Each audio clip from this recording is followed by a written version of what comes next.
Hey man, I got my celebratory cigar right here for making officially the worst pick of our podcast for taking TCU, man.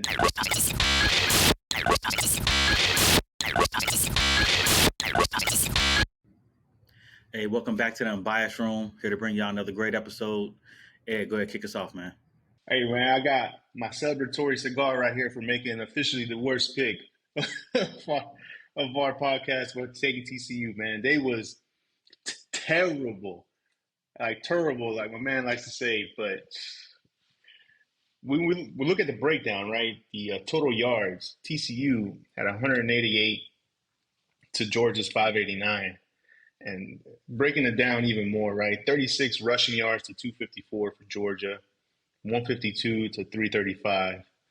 The first downs is where I'm like, this is crazy. Georgia had 32 first downs to 9.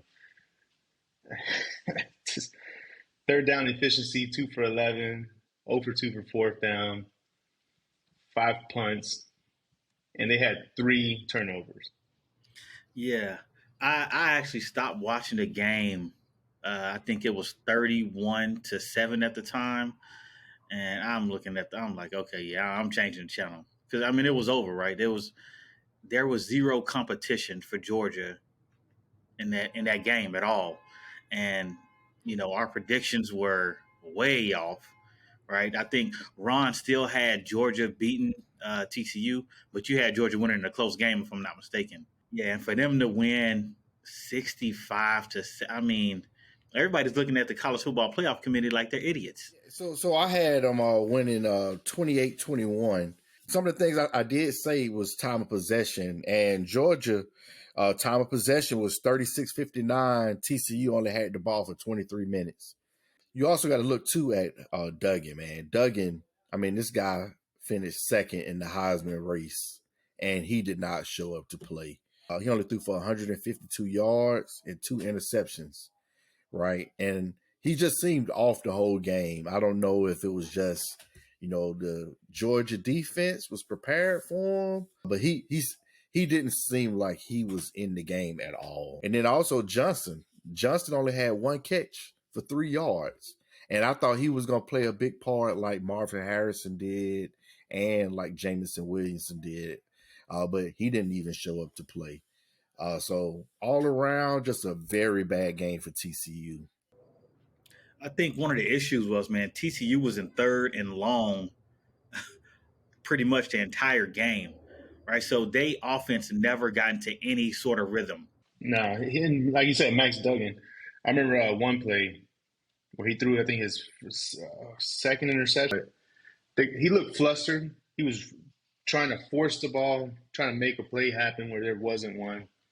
He was impatient. He wasn't comfortable in the pocket. Their defense couldn't stop him either. The Stetson Bennett looked like the man out there just throwing the rock. And in some of these plays, he had enough time to jump back, double cock and throw it. And nobody was around him. Like, it was a horrible showing. I was excited for it after the Michigan game. I was like, yeah, we're going to get a game out of this. But the level of, I guess, consistent play, this is the TCU that we all expected to watch against Michigan. So, and that's who showed up. It just didn't show up to play it, man. And Stetson Bennett, man, guy looked like a world beater out there. I mean, had 6 touchdowns, 304 yards passing, 4 passing touchdowns, 2 rushing touchdowns, right? I know we all kind of pooped on him, right, when he got put up for the Heisman. We didn't think he deserved to be there. But he showed, man, in the Ohio State game and in the national championship, he carried Georgia, right?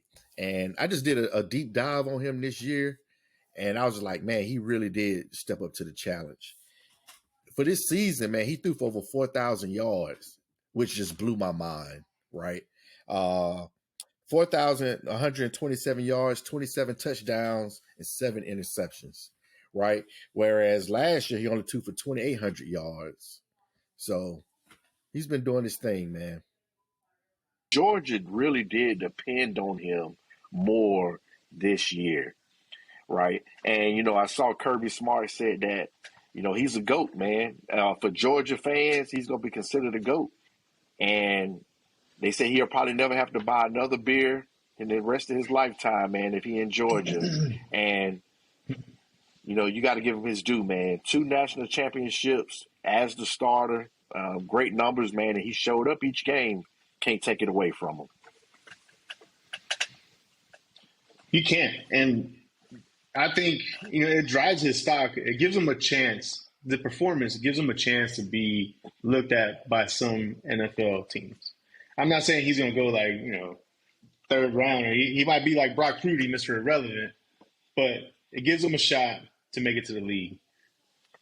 Because it was a good performance. And I mean, he doesn't mess up, right? He doesn't, the last year, don't lose the game for us. So, and he did that. Last year they had their defense to stand on, but this year they really didn't have their defense to stand on, right? If you look back at some of the earlier games, there were teams and games with them. Kent State, just to name one. And Stetson Bennett really had to put the team on his back and get them to that national championship game. And we heard the Kirby Smart pregame speech. So that right there fueled the fire. And they went out there and they did exactly what Kirby said. Beat their ass, and they did. And, yeah.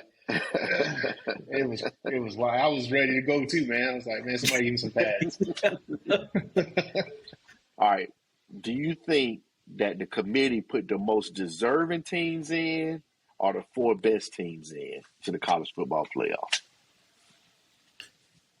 I think they put the most deserving. And so I'm going to put it like this. When TCU lost their conference championship, I thought that should have been it for them. Now, does that mean Bama gets in? I don't know. I don't know. It's kind of hard. Yeah, it is. That's a tough decision. But if they would have went that route, people would have been in an uproar. I think they were deserving, right? So they were not. They played their game. They played their game against Michigan, right? They were exciting to watch. They upset who a lot of people thought was the best team in college football, right? They're the most complete team. They were one of the most solid teams throughout the year. They lost that one game to K-State. I think it wasn't a bad choice to put them in there. I don't think they showed up. It's going to be a game, but then Georgia, man, I don't know. I don't know if it's them then showing up or Georgia just being that much higher caliber team than TCU. Yeah. I think, though, they did put the 4 best teams in. I think, though, the thing that kind of changed everything was Michigan losing. Michigan was supposed to be in that championship game, and Michigan dropped the ball, right, and didn't make it. Because I do think that if Michigan had played Georgia, it would not have been that type of blowout. Michigan they were a complete team. They just had a bad showing, man. Team. I think it just takes one, They didn't give us Sunday, they didn't give us Saturday. That's it. A lot of people are upset that TCU got blown out and they were in that game, but at the time they deserved to be there. They just happened to, face a better team, a dominating team. Hey, well, that wraps up this episode of the Unbiased Room. We appreciate y'all tuning in. Don't forget to like and subscribe. Take it easy.